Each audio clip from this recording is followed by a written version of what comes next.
నమస్కారం అండి. నమస్తే అండి. ఇప్పుడు మనకి ఏపీ పరిపాలన ఎట్లా ఉంది అంటే జగన్ పరిపాలనలో ప్రజలకి అన్నీ అందించారు.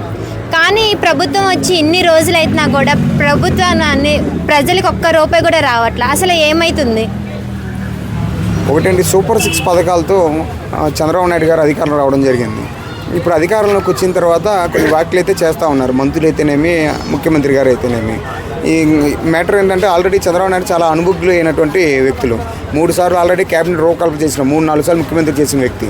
వాళ్ళకి మేనిఫెస్టో రూపకల్పనలో ఆంధ్రప్రదేశ్ యొక్క బడ్జెట్ అనేది చాలామందికి తెలుసు, అది వాళ్ళకి ఆల్రెడీ అనుభవజ్ఞుడు తెలుసు. కానీ ఈరోజు అధికారం వచ్చిన తర్వాత నేను అమలు చేయలేకపోతున్నాను, నాకు బడ్జెట్ తప్పుల్లో ఉంది, గతంలో ప్రభుత్వాలు తప్పులు చేశాను అనేటువంటి మాటలు కరెక్ట్ కాదు. ఎందుకంటే వాళ్ళకి సెంట్రల్ ఆల్రెడీ వీళ్ళు చంద్రబాబు నాయుడు గారు, నితీష్ కుమార్ గారి యొక్క అండదండలతో కేంద్ర ప్రభుత్వం ఈరోజు రాజ్యం వెళ్తా ఉంది. ఖచ్చితంగా వీళ్ళు అనుకున్నటువంటి బడ్జెట్ని అంతకుమించి ఎక్స్ట్రా కూడా తెచ్చుకోగల స్థాయి అనేది చంద్రబాబు నాయుడు గారికి ఉంది.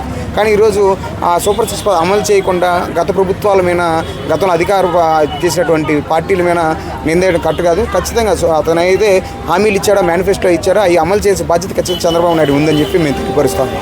కానీ జగన్ని అందరు తిడుతున్నారు, అంటే ప్రజల్ని సోమరబోతం చేశాడు, అన్నీ అంటే ఇప్పుడు అమ్మ పథకం కానీ, అమ్మఒడి పథకం కానీ అన్నీ ఇచ్చి ఇలాగ ప్రజల్ని సోమరబోతు చేశాడన్న.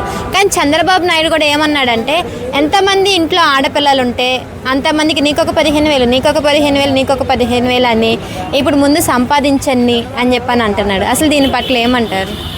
ఒకటండి, గతంలో అయితే ఈ నిమ్మల రామానాయుడు గారు అయితే ఎలక్షన్ ప్రచారంలో వెళ్ళి నీకు 10,000, నీకు 15,000, నీకు 10,000 అని చెప్పేసి ప్రతి ఇంటికి పిల్ల జిల్లా అందరికైతే ప్రకటించడం అయితే జరిగింది.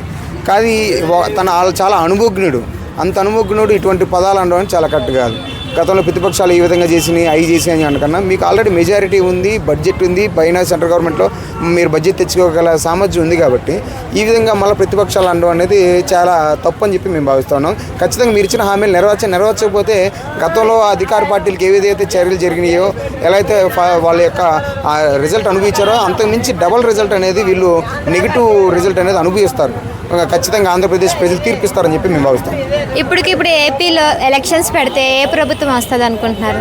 ఇప్పటికిప్పుడు ఎలక్షన్స్ ఏం జరుగుతుందని చెప్పి ఖచ్చితంగా అధికార పార్టీలో ఉన్న వ్యక్తులకే తెలుసు. గతంలో వైఎస్ జగన్మోహన్ రెడ్డి గారు ఒక్కరు మాత్రమే సింగిల్గా పోటీ చేశారు.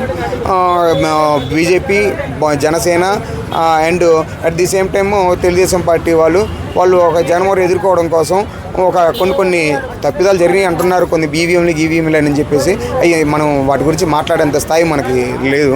కానీ ఇప్పటికిప్పుడు ఎలక్షన్ అయితే పెట్టరు, ఖచ్చితంగా మనం అనుకున్నట్టు వాటి పెట్టిన ఖచ్చితంగా అయితే ప్రభుత్వం మీద ఖచ్చితంగా వ్యతిరేకత ఉందని చెప్పేసి మేము అనుకుంటా ఉన్నాం. Thank you sir.